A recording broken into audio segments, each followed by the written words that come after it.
Bueno, yo sí quiero decir claramente sobre la violencia en las elecciones y ponerlo de esta manera. Sí es políticamente responsable el presidente de la República. ¿Por qué? Porque él ha decidido armar un vínculo social, diría Rousseau, una relación directa con el pueblo. Sus mañaneras, disque diálogo circular, su entrega de apoyos directos sin intermediario, su trabajo en el territorio y no en el escritorio, su diálogo, sus giras, primero en el sur, luego en una suburban, luego ya en un avión comercial y ahora ya en un avión privado militar. Pero quiere estar omnipresente el señor presidente y borró todos los actores políticos intermedios, borró a los gobernadores, borró a los alcaldes, borró a los diputados, borró a los senadores, borró a los, ¿por qué no?, a los órganos constitucionales autónomos, borró a todo mundo. Entonces él directamente tiene una responsabilidad política porque él directamente quiere solucionar todos los problemas y quiere todo el aplauso, pues tiene todo. Si tiene relación directa con eso, pues tiene relación directa con las sepulturas de Camila en Taxco y de Gisela en Celaya, el presidente de la República. Luego ya podemos analizarlo desde el punto de vista jurídico y luego ya podemos analizarlo desde otro punto de vista. Pero la violencia en las elecciones tiene un responsable político que es directamente el presidente, porque él quiere hacer una relación directa. Porque solo es directa cuando un siervo de la nación entrega un cheque de bienestar. Así es. Y no cuando una bala le cercena la vida. Pero la responsabilidad política de la violencia tampoco podemos decir que tiene a un culpable exclusivo, al que señalas tú como el presidente de la República. Esta es una tragedia del Estado mexicano y es una tragedia de la sociedad mexicana. Me parece que es una pista muy equivocada el seguir con la línea de que hay que ver cuál es el partido que es más culpable de la violencia y seguir la pista, por ejemplo, del día de hoy del presidente de la República, que señala al gobierno de Guanajuato como si fuera el causante exclusivo de la violencia electoral. Y yo creo que ahí lo que tenemos es una corresponsabilidad de todos los actores políticos. Y si vamos a salir de esta, que no va a ser fácil y que es el reto de esta y las siguientes generaciones, es generando una conciencia colectiva de que este es un drama compartido, de que tiene que haber una visión de Estado que trascienda ese discurso partidista. Y yo creo que tenemos que darle la vuelta a esa competencia de quién es el más culpable, qué partido es, porque entonces estamos en esta lucha de, bueno, pues es que fue Felipe Calderón y seguimos echándole la culpa al pasado o partidizando esta discusión. Y me parece que no debemos pescar ese anzuelo. Yo nada más digo, no le busco la credencial del PAN a Camila o a Gisela. No, el Estado es el culpable, sí. Entonces, solo un pequeño matiz a mi propuesta. Él es el jefe de Estado y por lo tanto tiene mayor responsabilidad. No es esto del partido. Dijo que el gobernador de Guanajuato gobierna pero no manda. Yo aquí hago una aclaración y no es defensa al gobierno panista de Guanajuato. Se gobierna bajo la ley, señor presidente, y manda cualquier matón con una pistola. Yo quisiera decir... Esa es la tragedia que estamos viviendo. Claro, y creo que lo más importante que yo vincularía a esta discusión es en qué contexto entonces vamos a votar, que esto es lo relevante, porque obviamente a todo mundo nos conmueve y no importa el partido político que sea, un asesinato de un candidato o de una candidata, como además vimos que sucedió en el caso de Gisela. Pero ya en el 21 acordemos que delante de sus hijos habían ultimado a una candidata también. Claro. No recuerdo bien si había sido también ahí en Guanajuato, pero no recuerdo. Yo creo que aquí siempre hablamos de elecciones libres cuando hablamos de que puedas emitir tu voto sin ninguna coacción, de que no haya quien te lo compre, de que sea libre tu decisión. Pero tenemos que ampliar esta visión si tenemos un México con violencia y con miedo. ¿Cómo van a ir a votar la gente si está este contexto de violencia? ¿Y cuál va a ser la libertad? Si están amedrentando a cualquier candidato o candidata que hable del crimen organizado, que hable de estrategias de seguridad, de cambiar la lógica de abrazos, no balazos, etcétera. Entonces es un ambiente, un contexto que te pone en cuestionamiento el que va a haber elecciones libres el 2 de junio. Libres en ese sentido. A lo mejor la gente va y emite su voto porque considera, que al rato vamos a discutir ese tema, si los programas sociales, qué va a pasar.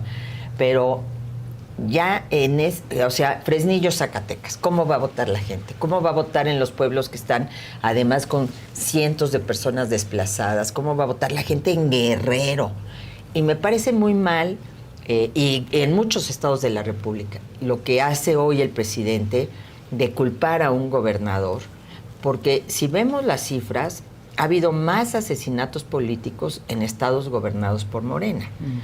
Te hablo de Chiapas, te hablo de Michoacán, te hablo de Guerrero, y si entramos a ese dime y direte, no vamos a resolver el problema de fondo, y es cómo nos van a garantizar que podamos ir libremente a votar a las urnas y en paz. ¿Cómo vamos? Y ese sí es una obligación del gobierno, y esa es una obligación del presidente de la República.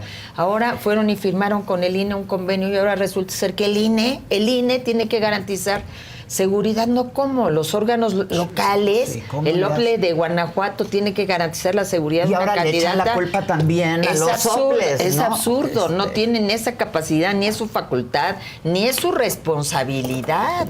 Entonces, creo que aquí sí estoy de acuerdo que tenemos que plantear el debate de una manera en donde a nadie, a ningún partido político, a ninguna de las dos candidatas o el candidato les conviene, y mucho menos a nosotros los ciudadanos, nos conviene un clima de violencia como el que estamos viviendo actualmente. Pero sí hay que tomar nota de que en amplias franjas del territorio mexicano no hay esa libertad electoral. Para esta en ese sentido no tenemos, en esos espacios no habrá elecciones democráticas, porque no es democrática una elección bajo el miedo, bajo la definición de candidaturas de los matones.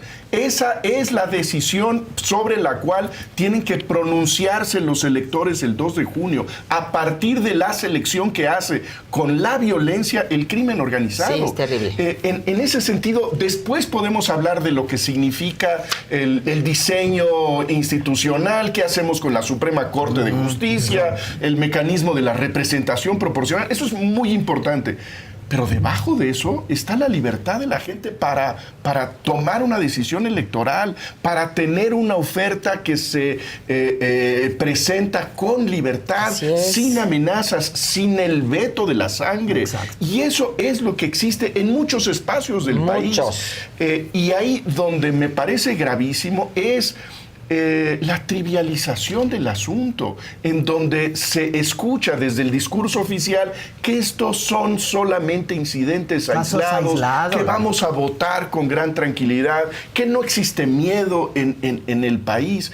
Hay muchos territorios, muy amplios territorios, en donde no va a haber una elección democrática. Y ese mapa tendríamos que hacerlo para tomar el registro de dónde puede haber elecciones democráticas y dónde no va a haber un sistema, un mecanismo democrático para constituir a nuestras autoridades. Así es. Yo quiero seguir cargando las tintas con el jefe de Estado. Este ambiente que bien dice Chucho, en el que se va a votar, que pone subraya Rosario, ¿este ambiente es fabricado o no? Porque está claramente, aritméticamente probado que si hay una gran participación, gana la oposición. Que si hay una menor participación, gana el aparato que mueve votos. Entonces, pues son cosas que ocurren, dijo el gobernador morenista de Sinaloa. Los secuestros el secuestro de las que familias. siguen habiendo hoy, 8 personas secuestradas. Son cosas que ocurren. Laida Sansores ya destituyó después de 15 días, porque encontró que eran agresores sexuales, después de 15 días, a los líderes de la protesta de las policías.